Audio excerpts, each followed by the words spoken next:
for acabar contigo, talvez não nesse sentido, volte comigo para casa. O pastor olhou para aquele filho delinquente e só fez uma pergunta: menino, onde está Deus? O rapaz não sabia o que responder, nunca tinha feito o Instituto Bíblico. O pastor repetiu a pergunta: jovem, onde está Deus? O menino começou a gaguejar alguma resposta, mas ele não sabia o que dizer. O pastor levantou-se, apontou o dedo no nariz do menino e disse para ele: meu filho, onde está Deus? O rapaz não aguentou, levantou-se e saiu na hora correndo do gabinete do pastor, enfiou-se debaixo da sua cama. E foi onde o irmão mais velho o encontrou quando chegou da escola. Puxou debaixo e falou: mano, me diga o que aconteceu, como foi a minha vez com o pastorzão agora. O rapaz sai trêmulo e diz para o irmão dele: meu, você não vai acreditar, mas Deus sumiu e eles acham que foi a gente.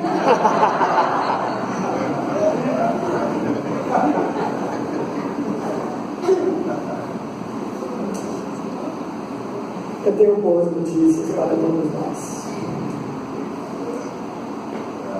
Simplesmente o fato, Deus não sabe. Que alívio, né? Deus não nos deixou a léu para educar a próxima geração, para alcançar aquelas crianças que agora estão acordando, brincando na rua, os nossos filhos, os nossos sobrinhos, os nossos netos. Nós temos o manual do fabricante. A situação atual é lamentável, porque os pais e avós estão perdidos. Não temos mais norte, nem bom senso comum temos mais na sociedade, uma sociedade tomada por valores antibíblicos. Os desafios são muitos.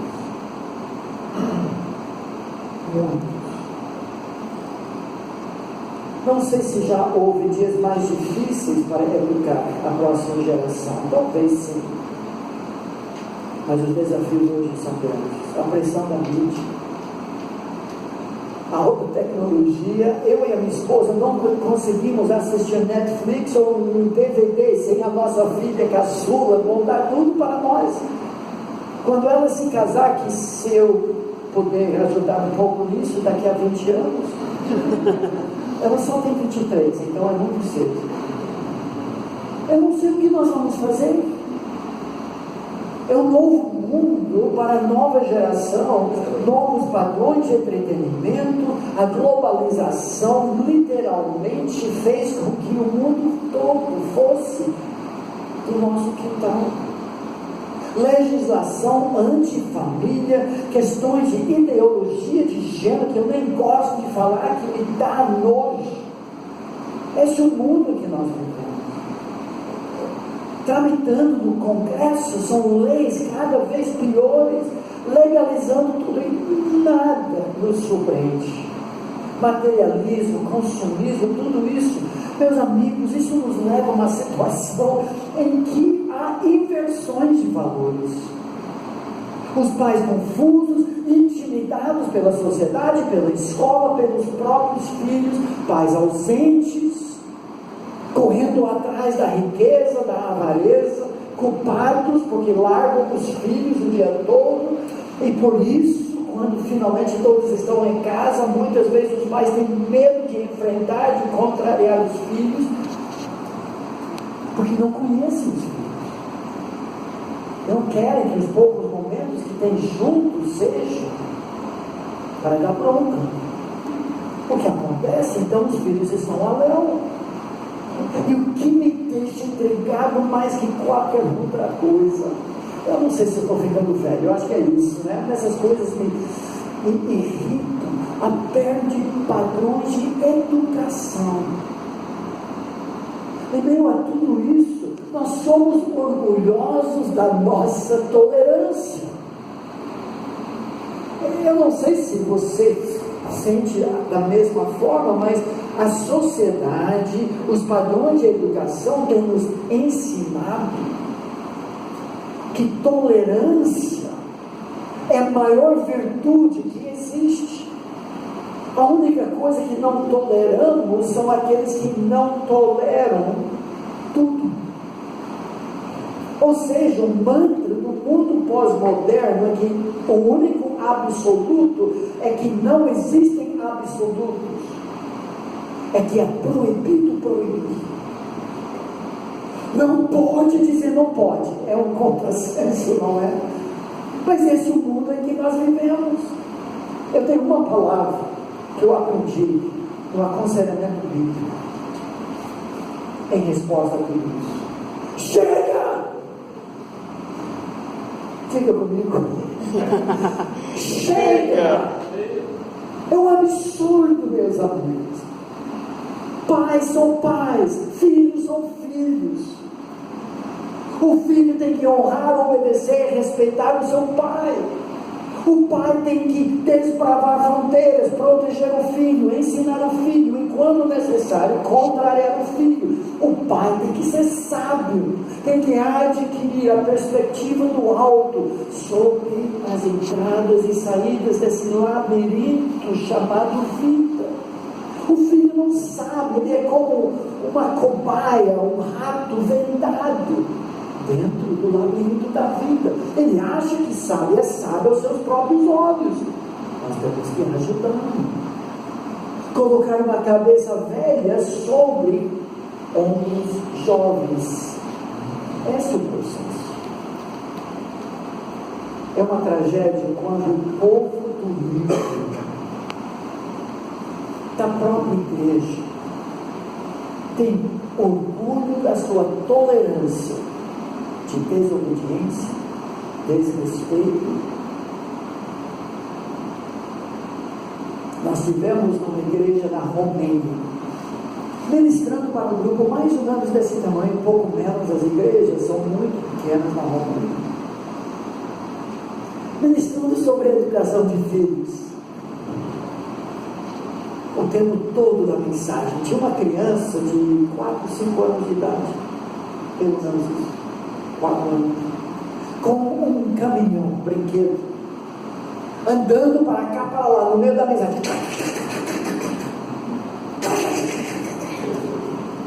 subindo, descendo, tudo. E eu aguentei até certo ponto, até os pais dessa menina, até que chegou o momento que ele subiu no púlpito, eu pregando a palavra de Deus, ainda aguentei. Mas quando ele entrou debaixo do púlpito onde eu estava pregando e começou a bater a cabeça dele lá dentro, eu falei: chega! De quem é esse menino? Era o pastor da igreja.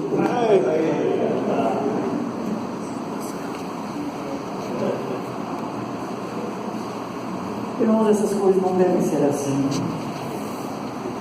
Ficamos perdidos diante das questões mais claras, à luz da palavra de Deus. Então, o que eu quero fazer nessa primeira parte, eu e a minha esposa, nós juntamos muito do que nós descobrimos, colocamos naquele pequeno livro 151 boas ideias. Não são boas ideias, a editora que coloca o título, eu não gostei. Não são sugestões, são princípios da palavra de Deus. Mas juntando, peneirando, garimpando. E para ajudar vocês, como nos ajudou, são 7 princípios fundamentais para a educação da próxima geração.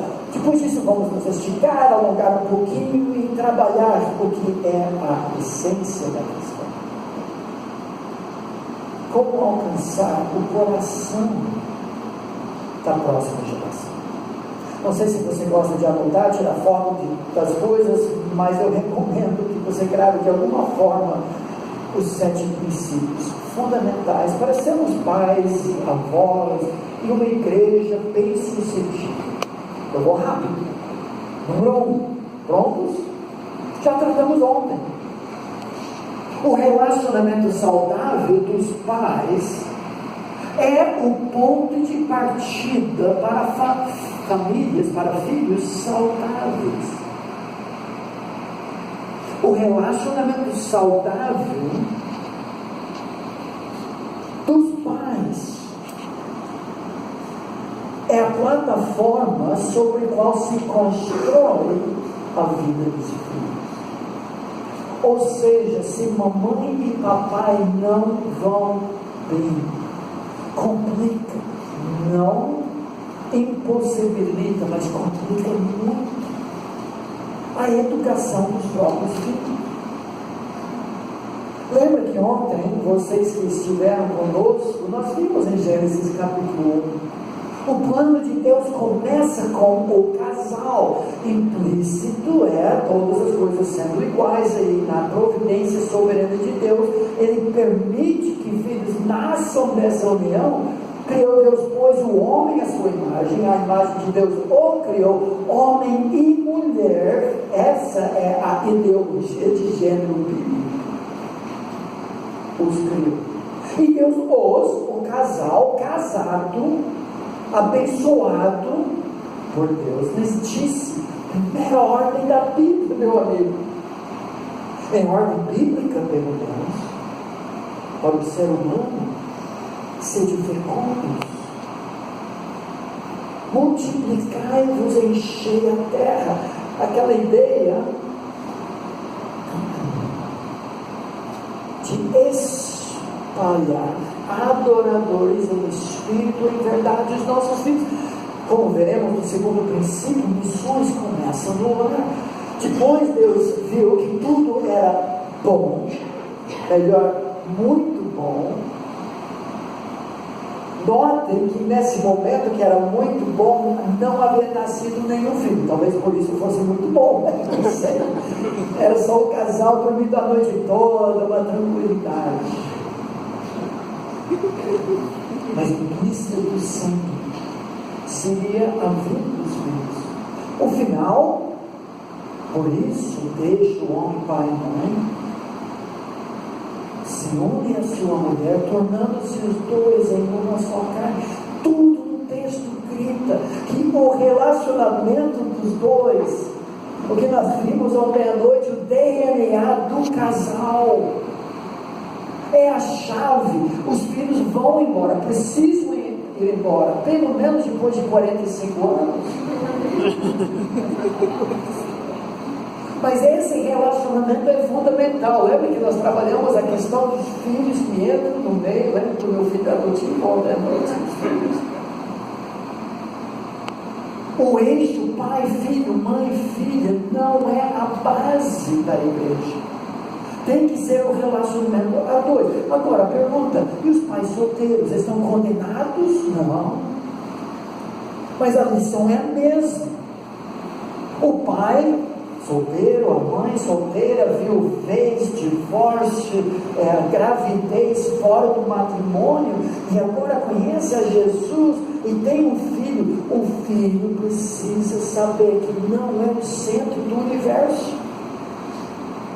É possível os pais solteiros repassarem essa ideia para os seus filhos, lembrando que a palavra de Deus diz: pai dos órfãos e juiz das viúvas é Deus em sua santa morada. Deus faz que o solitário more em família. O Senhor guarda o peregrino, ampara o órfão e a viúva, porém transtorna o caminho dos ímpios. O problema é que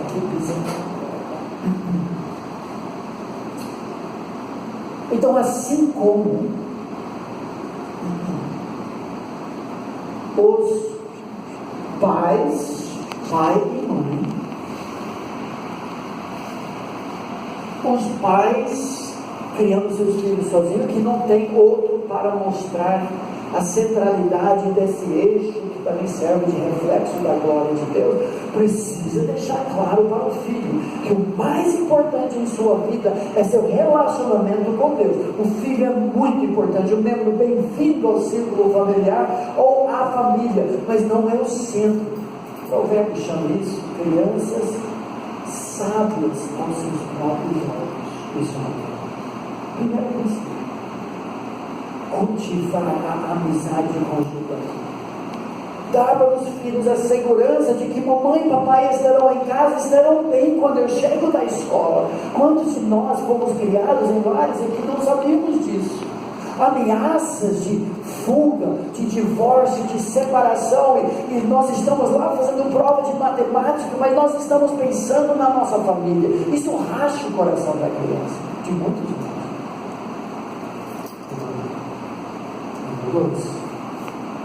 Também já vimos, e já falei um pouco agora.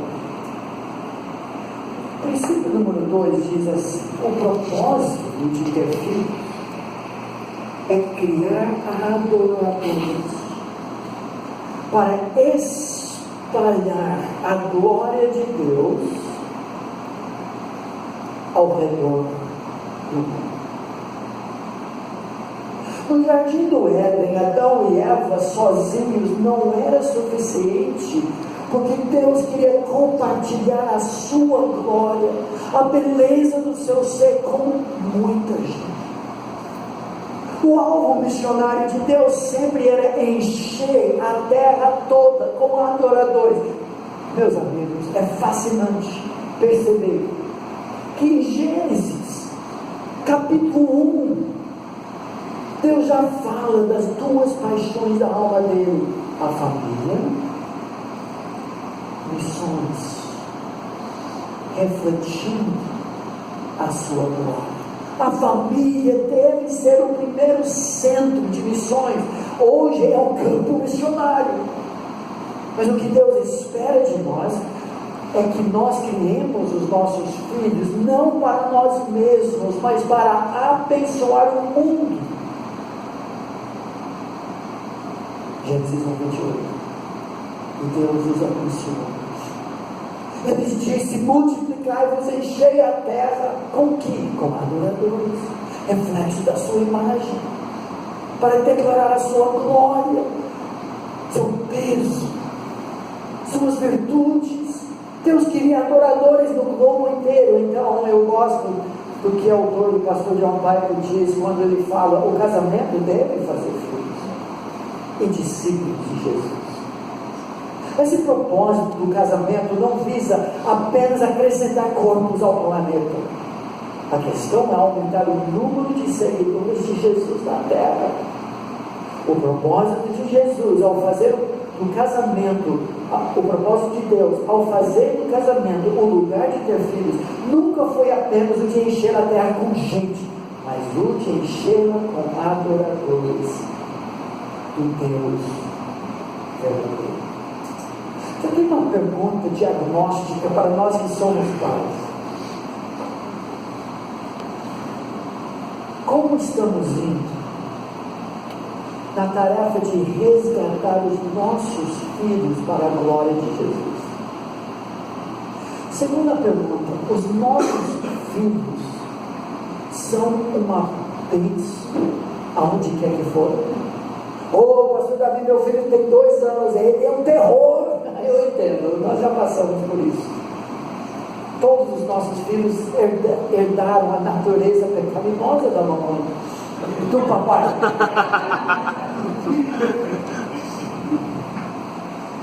Seu filho é uma bênção. Na escola, no recreio, na vizinhança, na igreja. Interessante, em Salmo 127, um dos salmos do lar, descreve filhos não como praga. Às vezes nós nos apresentamos como pais de 6 filhos, e quando as pessoas que não nos conhecem ouvem disso, coletivamente se ouvem como se nós tivéssemos nos injetado com a febre amarela. Criança tem isso. Deus quer encher a terra com adoradores. Herança disso. O Senhor são os filhos, fruto do o seu galardão. Flechas da mão do guerreiro que nós lançamos para um mundo que eu e você provavelmente não conheceremos. Tem gente aqui. Bom dia.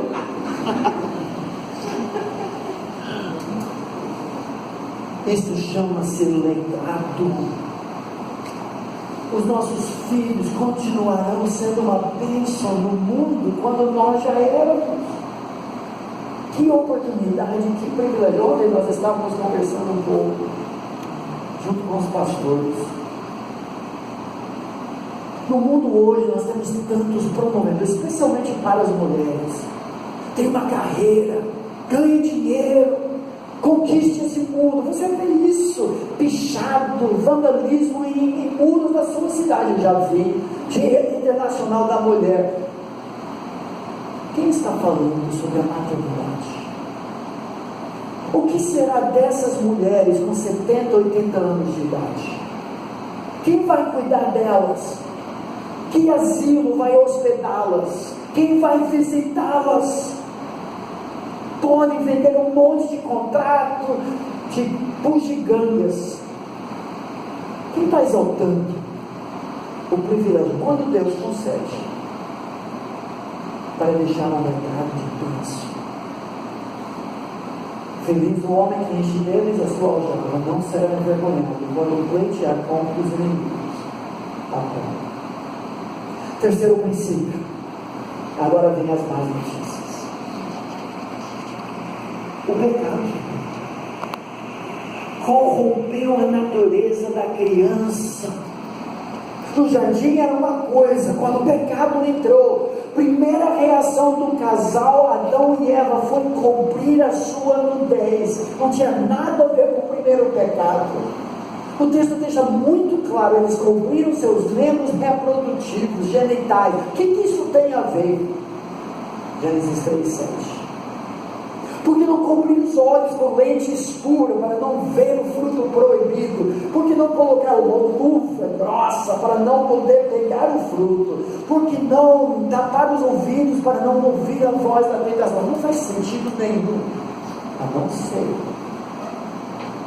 que já sabiam que o pote da serpente havia injetado o veneno do pecado nas veias da raça humana, e agora aqueles membros serão usados não para reproduzir adoradores, mas pecadores.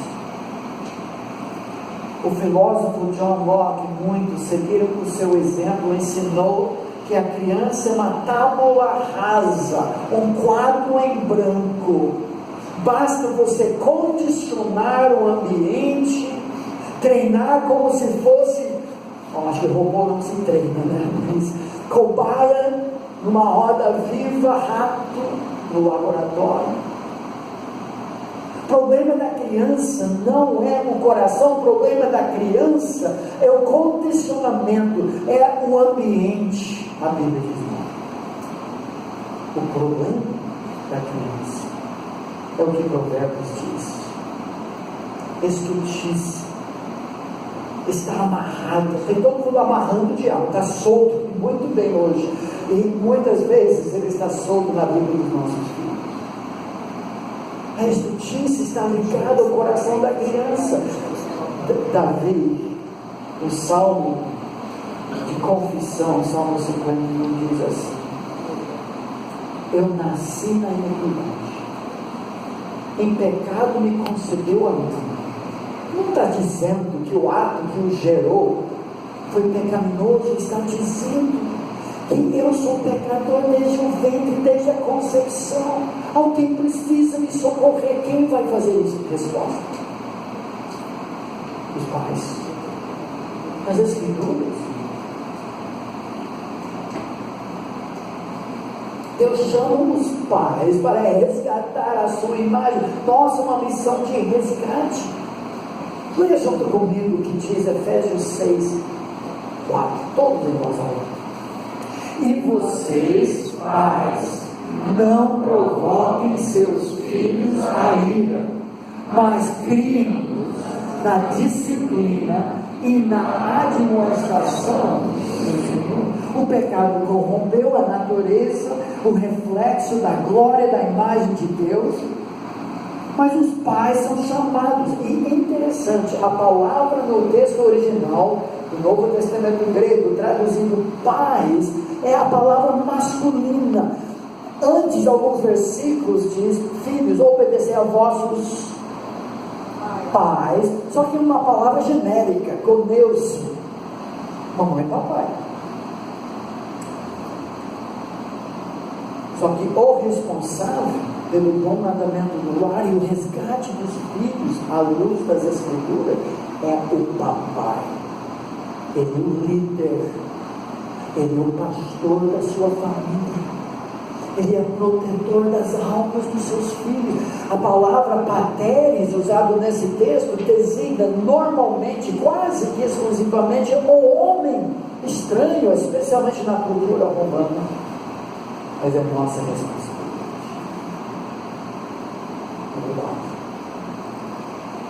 Nós estamos preparando algo para alcançar o coração.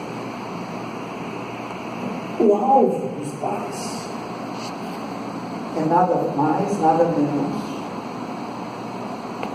que o coração do filho. Hoje, o mundo quer nos ensinar que educação é a resposta de tudo. Investamos nas escolas, tecnologia, melhores professores, melhores salários para os professores. Eu sou a favor de tudo isso.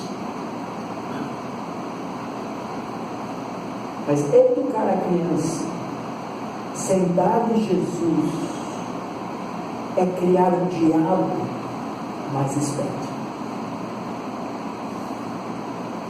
Educação não é a resposta. O filho não é hamster, cobaia ou rato branco no laboratório.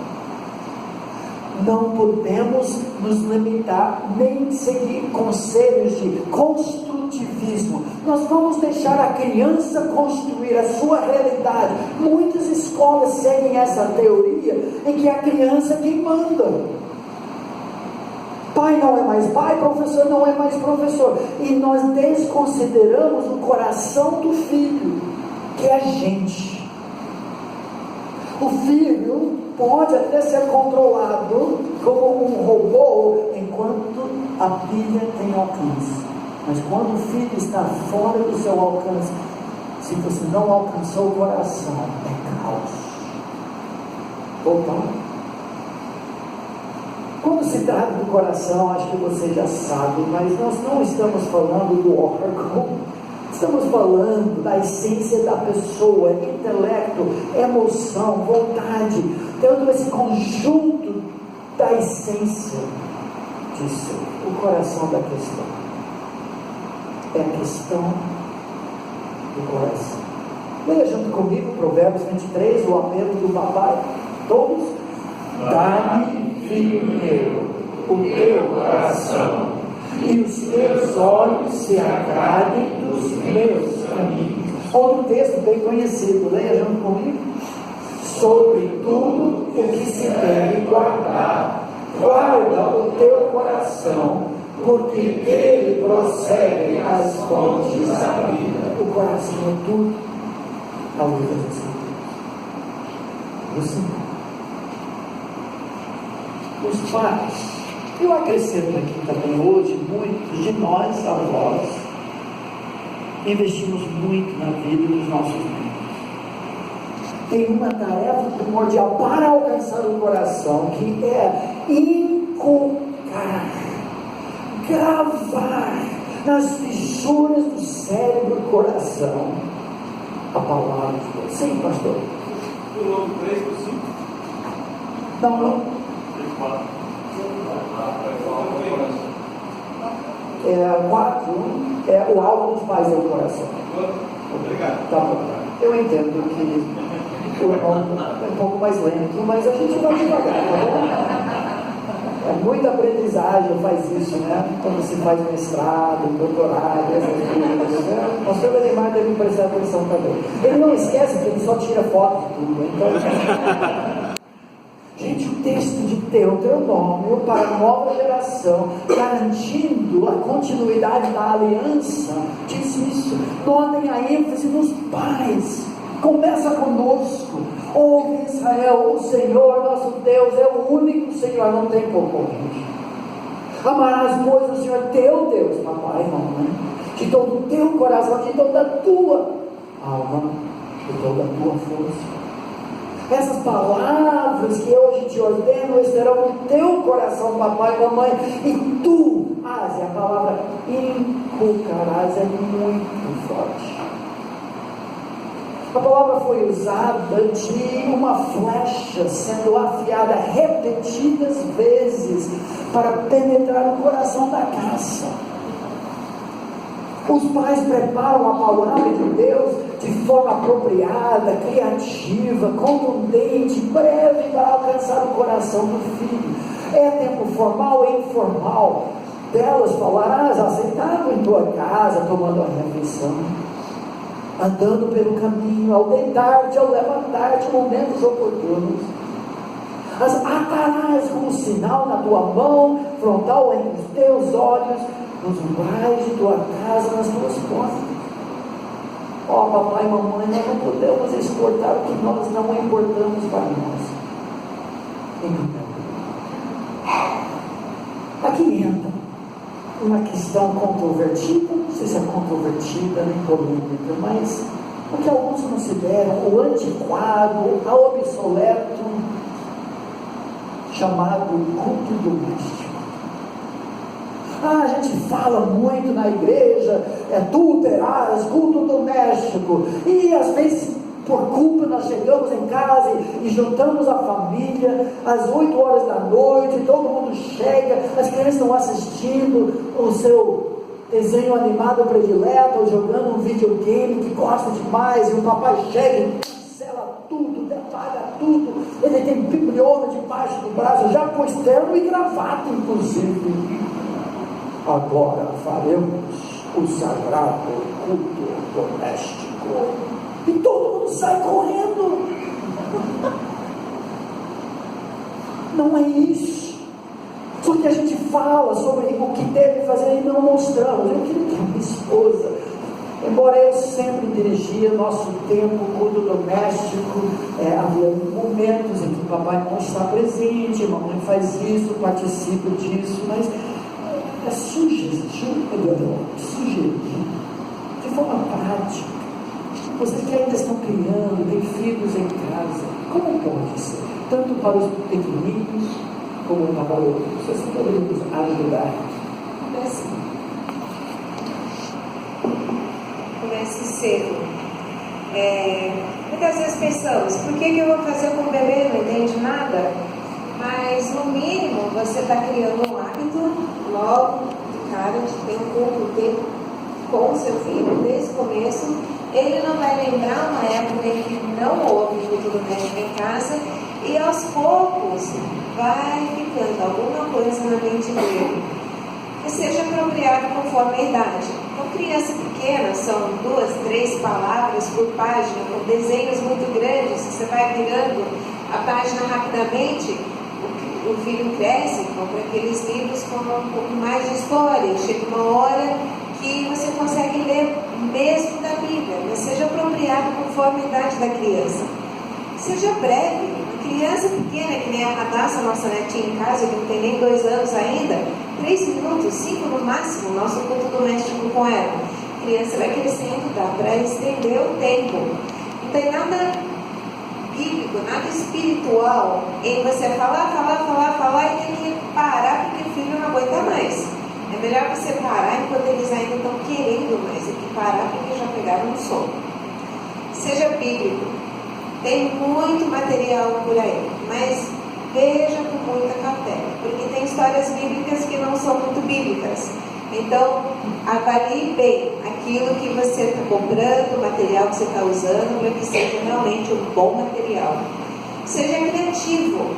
Não tem que ser a mesma coisa coisa toda vez, sempre igual. Não, dá para usar muitas formas de estimular a participação. Então, uma noite vai ser encenação bíblica. Então, se tiver gente suficiente, divide em 2 times. Então, 2 pessoas aqui vão escolher uma história da Bíblia, vão encenar e os outros 2 vão adivinhar o que é. Ou constrói os muros de Jericó, marcha em volta, derruba as muralhas. É uma participação da família toda. Noite de louvor, só cantado. Todo mundo tocando um instrumento musical. 2 tampas de panela, colher de pau, assim, dá pra...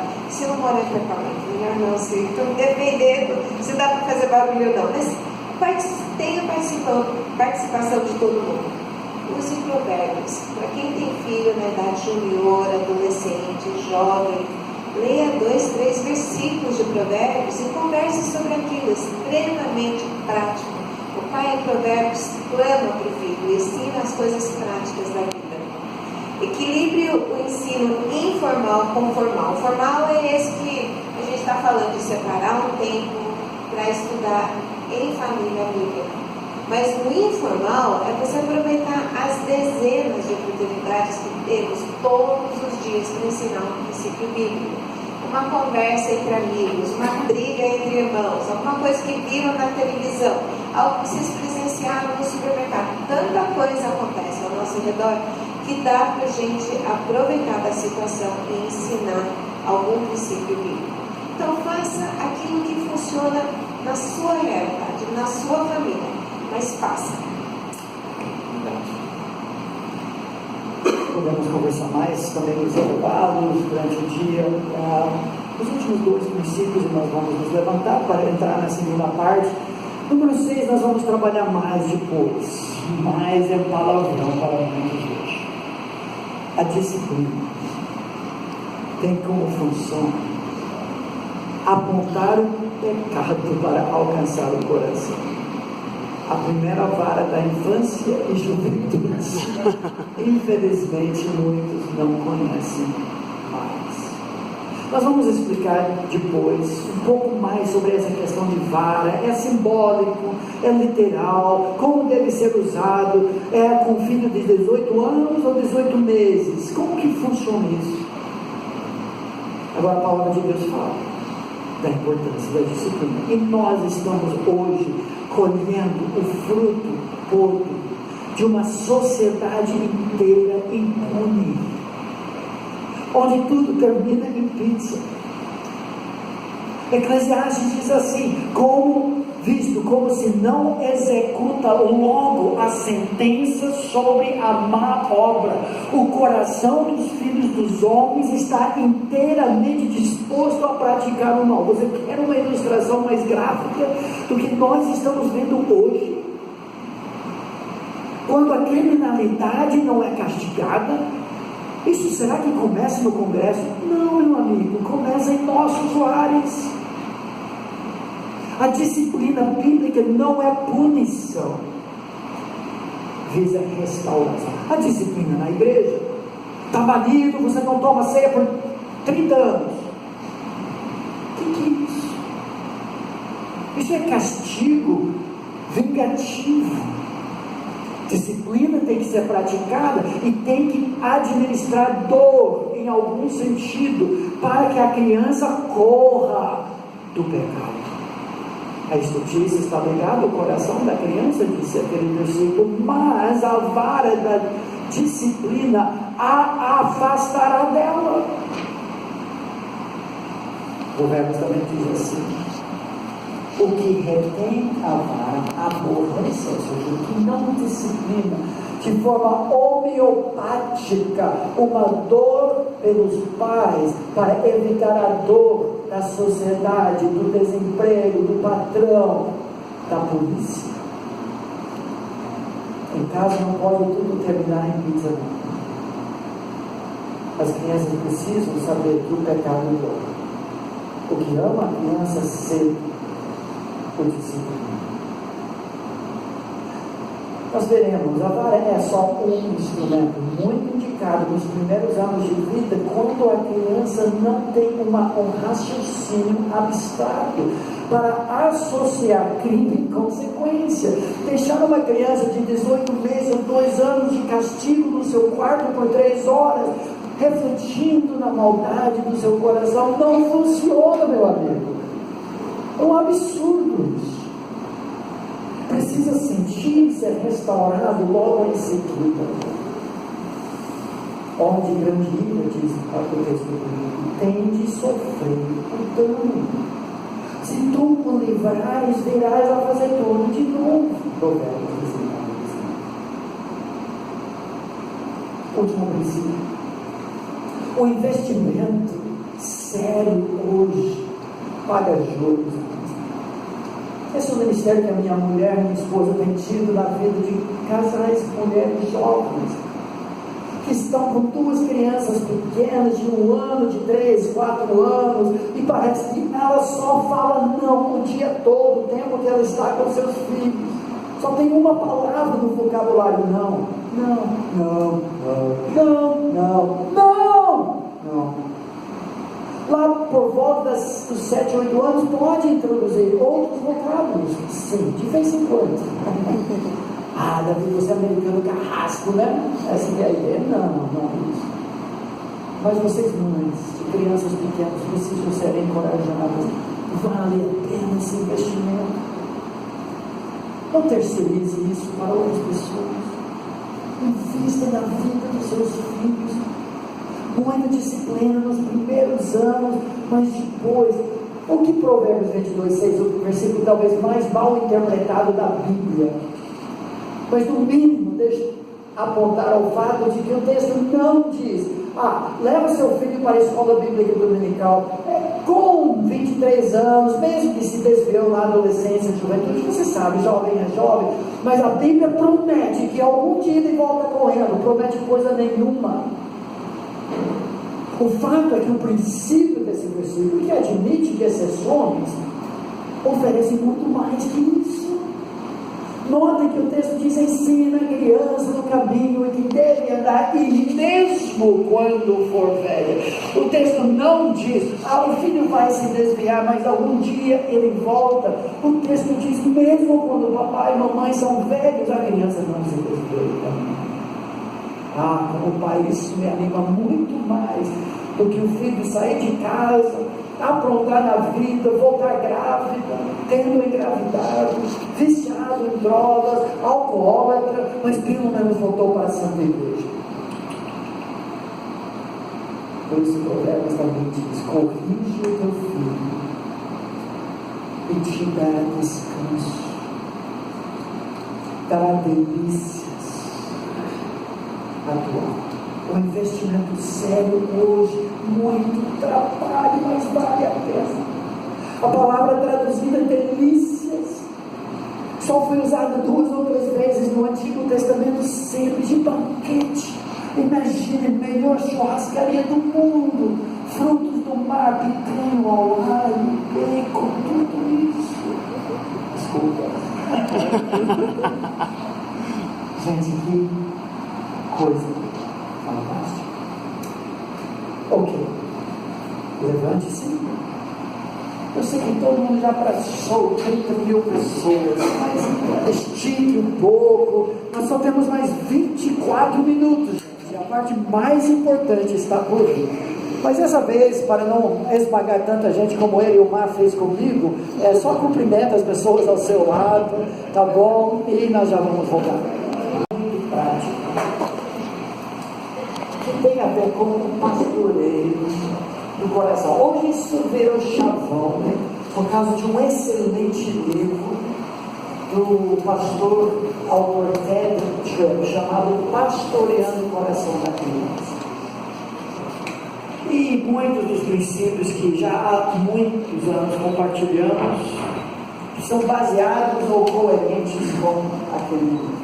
O fato é que o melhor modelo para descrever a tarefa dos pais é o pastoreio.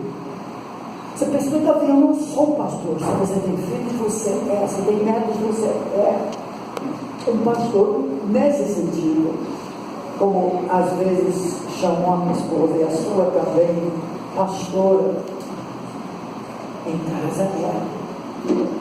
Chamados para pastorear o coração da nova geração.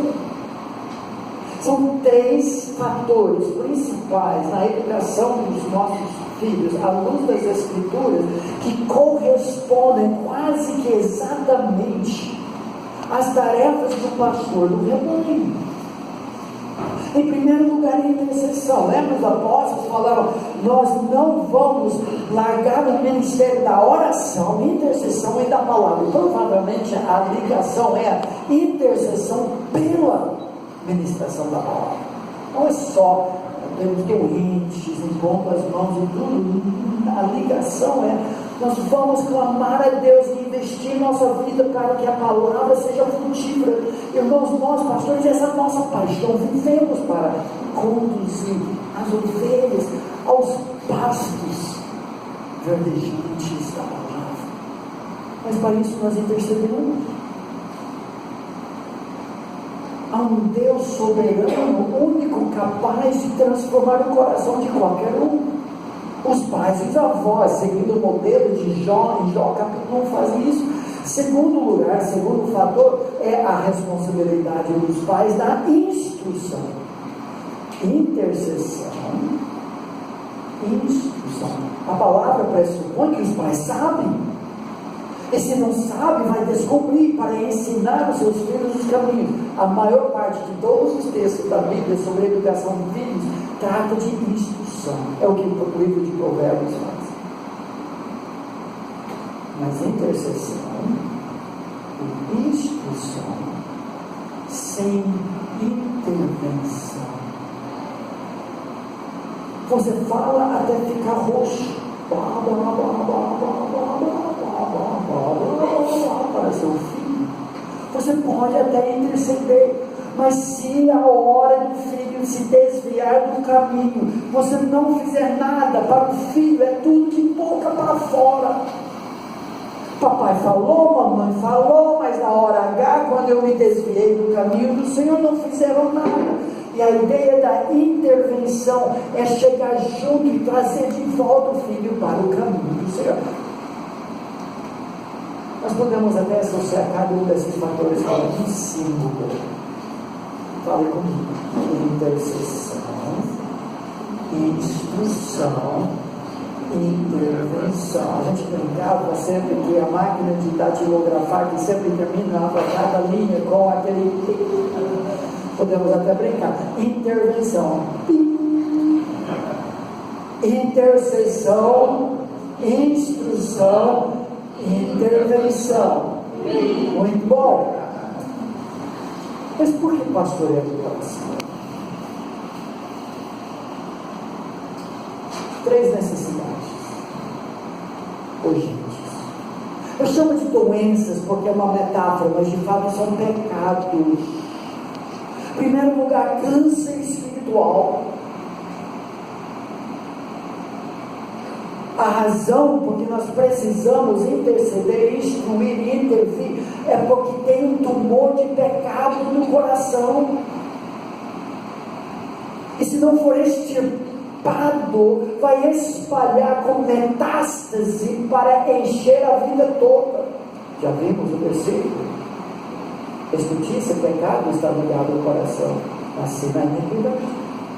Nossa, é uma missão de resgate. Segunda doença, pecado, chama-se amnésia espiritual. Não sei quantos já sofreram uma amnésia.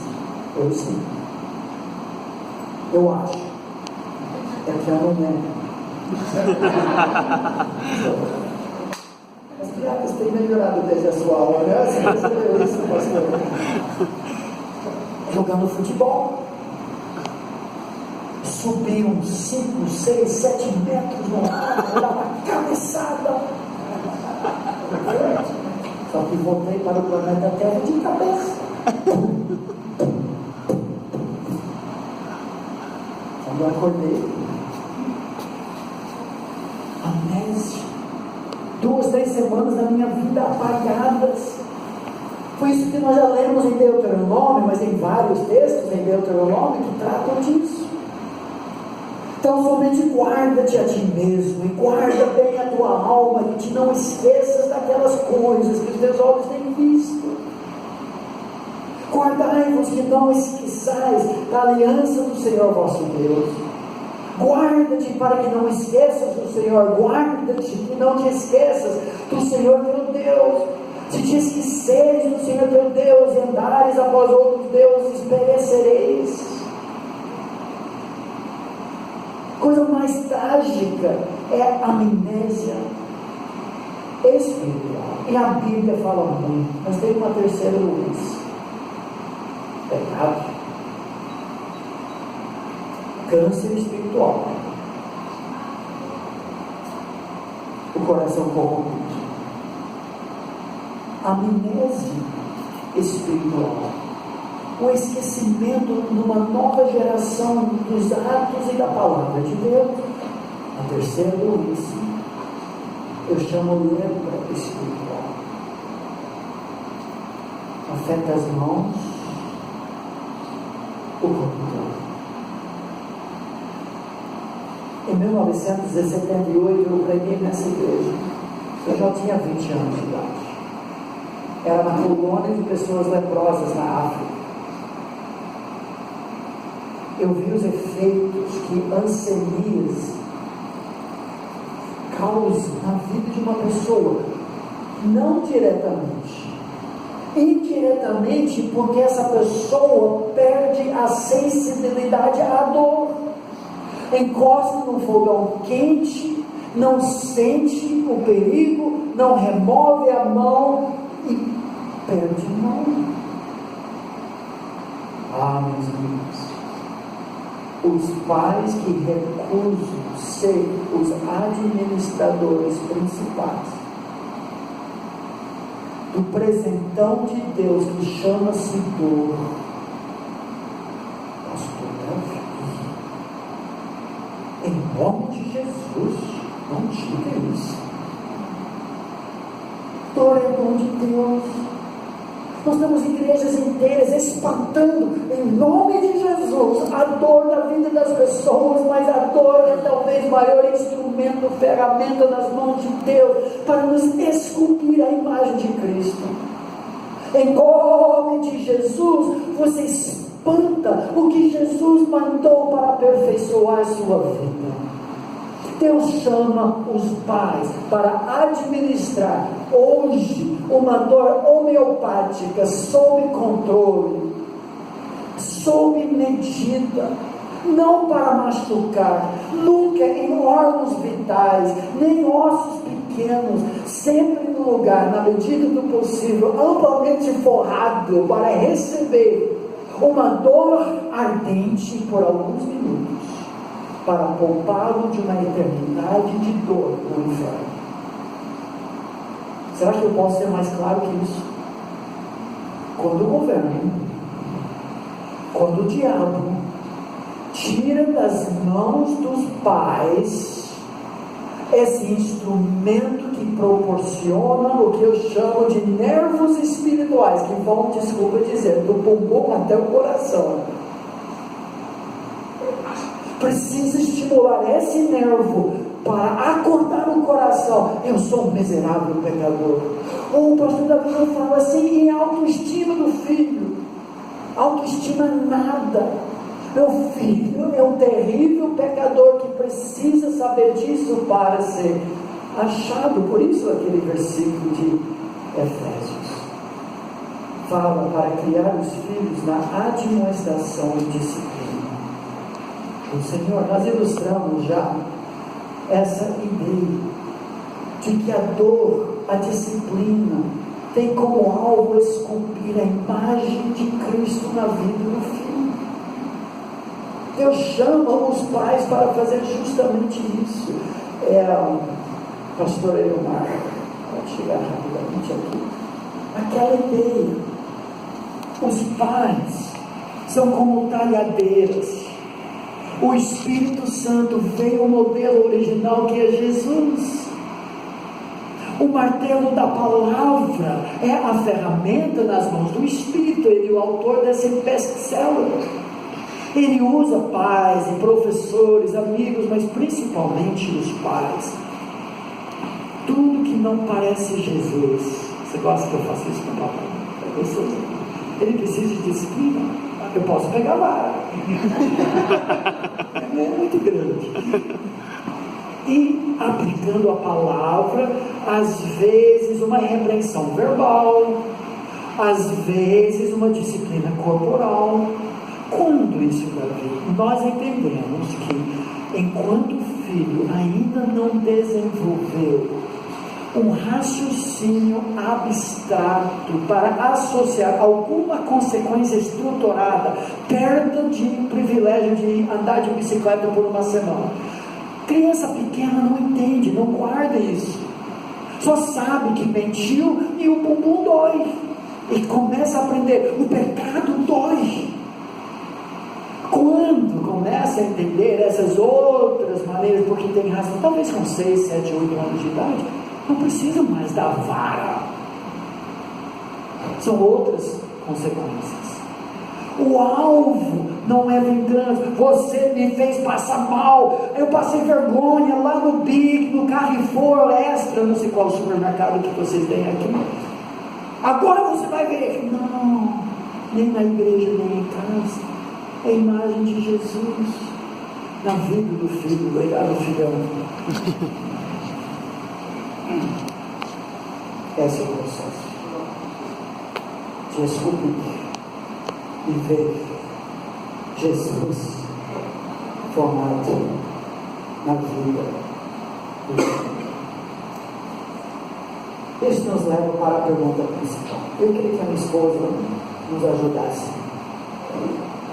Como podemos alcançar o coração do filho? Primeiro, nós não podemos, só Deus. Por isso nós intercedemos para o Deus soberano.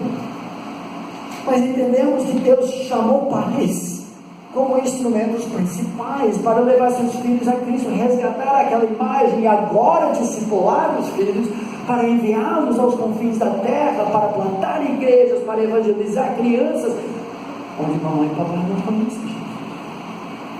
Proativos, intencionais. Mas como? Pode, mamãe, explicar isso? Bom, para alcançarmos o coração do nosso filho, em primeiro lugar, nós precisamos manter o padrão alto de Deus. O padrão de santidade, vocês concordam comigo, que é extremamente alto. Sede santos, como é o nosso Pai Celeste. Não sei se alguém já atingiu esse padrão.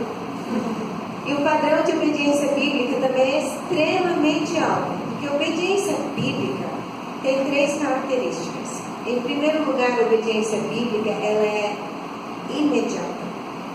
Isso significa, você fala uma vez em tom normal de voz e o seu filho deveria obedecer. Igual quando Deus falou para os filhos de Israel entrarem na terra prometida, Ele falou uma vez, eles tiveram uma ideia melhor. Não, nós não vamos. Então tudo bem, então 40 anos no deserto. Não, agora a gente vai. Não, uma vez. A segunda característica é que a obediência bíblica é inteira, é por completo. Então você tem uma tarefa para fazer por completo. Se é para comer, botar no prato, se é para limpar o quarto, seja lá o que for. É para fazer por completo. Igual quando Deus falou para Saul acabar com as amalequitas. Era com todo mundo, mas ele teve uma ideia melhor. E daí foi tirado o reinado dele. E a terceira característica é mais difícil ainda, porque a obediência bíblica, ela é interna. É com a atitude correta, com o seu riso no rosto. Igual Jesus falou, esse povo me louva com teus lábios, mas seu coração está longe de mim. Agora, vocês estão olhando para isso e eu sei o que vocês estão pensando. Bonito, mas talvez no paraíso, porque certamente aqui na terra não existe isso daí não. E eu estou aqui para falar para vocês, isso daqui não é difícil. Não é difícil. É impossível. É impossível você ensinar o seu filho a obedecer de imediato, por completo e com o coração correto. Então o que nós fazemos? Nós olhamos para o padrão de Deus e falamos: não, isso não dá, é impossível. Eu, como adulto, uma pessoa lógica, não faz sentido eu exigir algo impossível do meu filho. Então o que eu faço? Eu pego o padrão que Deus colocou lá no alto e eu diminuo. Então eu falo uma vez, eu falo a segunda vez, estou contando, 1, 2, e ele vai. E ele guarda quase todos os brinquedos que estão no quarto, ficou um atrás da porta, outro embaixo da cama, mas tá bom, já ajudou bastante. E ele não bateu o pé, não xingou, não gritou, só fez assim. E eu aceito como se fosse obediência. Qual o problema? Quando eu pego o padrão que Deus colocou lá no alto e eu coloco numa altura em que meu filho é capaz por si mesmo de atingir, ele não precisa de Jesus, porque ele consegue. A cabeça dele, ele está atingindo o alvo. Então ele não reconhece a verdadeira podridão do seu coração. Ele não se vê como perdido. Ele não precisa de um salvador, porque ele consegue. Ele se torna sábio aos seus próprios olhos, porque acha que ele consegue. Mas quando eu exijo obediência imediata, inteira, interna, em algum momento meu filho vai cair numa frustração e vai chegar ao ponto de falar: mãe, não dá, eu não consigo. Exatamente. Você não consegue, filho. Eu não consigo. Ninguém consegue. Foi por isso que Jesus veio, porque nós não conseguimos. E agora que meu filho reconhece a necessidade do seu coração, nós temos o grande privilégio de apontar a solução que é a cruz de Cristo e levarmos então nosso filho a aceitar a salvação que Deus nos oferece. E o processo continua, porque mesmo depois de salvo, ele não se tornou um santinho, ele continua um pecador igual eu continuo pecadora, mas o processo é o mesmo. Filho, você não consegue obedecer dessa forma, mas Jesus consegue, e Jesus quer viver sua vida através de você. Então nós ensinamos o nosso filho o que é uma vida de dependência, deixando Jesus viver através da vida dela. Tem um nome para esse processo. Chama-se o Evangelho. Não é condicionar o comportamento. Não é tratar o filho como cobaia. É pregar o Evangelho. Você não consegue, mas Cristo fez. O Evangelho da salvação e da santificação também. Essa mensagem não é só para o filho, é para os pais. Eu não consigo. Eu preciso que Jesus viva a vida dele através de mim. Eu queria que você voltasse agora nos últimos minutos e nos ajudasse um pouco a entender onde que a disciplina entra. Qual é o processo e a função do uso de disciplina corporal. Nós falamos que ensinar uma criança, investir na vida de criança, é como ensinar a criança a andar de bicicleta. Nós colocamos no caminho, nós seguramos a bicicleta, aos poucos nós soltamos com 40, 45 anos de idade. Eu espero que seja antes disso. Ajudando a criança a andar no caminho reto, de forma intencional, proporcional. Só que esse processo envolve o que nós chamamos de disciplina. Porque a vara, quando a vara, como usar a vara em 1 minuto. Eu quero que o meu filho associe pecado com dor. A gente foge da dor. Eu quero que meu filho fuja do pecado. Então, para evitar uma doença maior, nós proporcionamos dor aos nossos filhos. Todos nós damos vacina para os nossos filhos. Por quê? Para evitar uma coisa pior. A disciplina é a mesma coisa. Eu quero disciplinar o meu filho para ele fugir do pecado. E quando ele é pequenininho, a única coisa que comunica isso para ele é dor.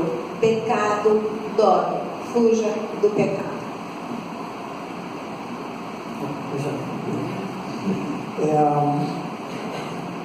Eu fiz um estudo de vocábulo da palavra hebraica para vara, para comprovar se é um símbolo ou é literal.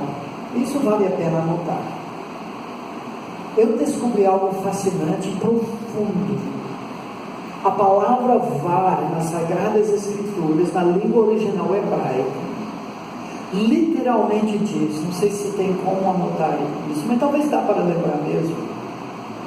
Essa palavra literalmente significa vara.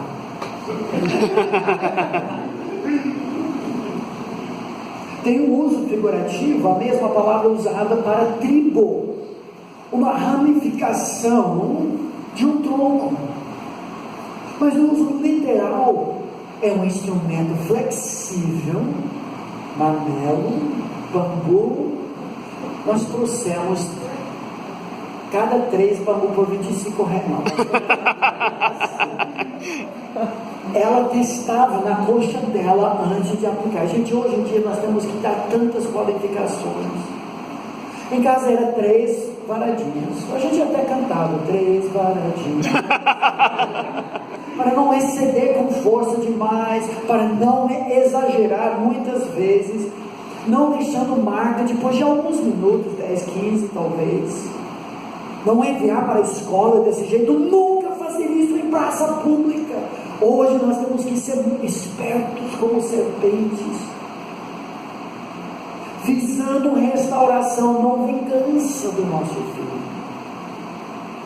Usamos isso até desenvolver o raciocínio abstrato, e nós podemos estruturar consequências pela desobediência bem semelhantes. Então, o filho, nós falamos, olha, o filho que já tem 18 anos e pela primeira vez você deixou ter um celular, smartphone, e você percebeu, eu estou brincando sobre 18 anos, 17 acho que pode, mas está usando um filho de 10 anos, digamos, fora do horário que você estipulou, é 11 horas da noite, está dando, não filho, agora o filho tem idade, não é para bater na vara, fica uma semana sem telefone, trabalho, multas, perda de privilégios, tudo isso funciona, mas não uma criança de 18 meses. Precisamos qualificar. Agora, depois podemos conversar. Literalmente, eu passei 2 minutos, mas última coisa, eu queria que você falasse sobre o erro do funil que muitos pais cometem e assim terminam. O que acontece em muitas famílias hoje é que a criança nasce e volta do hospital para casa e os pais deixam esse bebê reinar, tomar todas as decisões, ter uma liberdade total. Então o bebê decide quando vai mamar, quando vai dormir, de que jeito, vai fazer tudo, não tem regra nenhuma, uma liberdade total.